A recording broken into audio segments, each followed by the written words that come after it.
Gorka Erostarbe naiz eta Auzokinak poema liburua argitaratu berri dut Elkar argitaletxearekin. Auzokinak ariketatxo poetiko bada. Ariketa hori izan da etxetik igogailu hartu eta atarira jetxi eta auzoaren parez pare jartzea begirada poetiko hori. Poetizatzeak ez du derrigorrean esan nahi idealizatzea.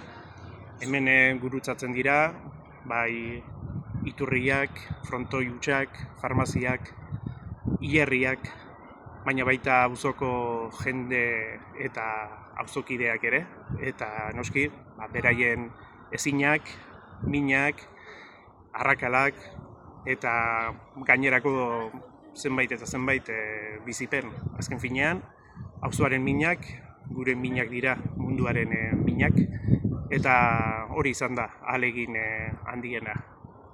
Inguruko eta gertuko zera hori nola edo hala poetizatzea.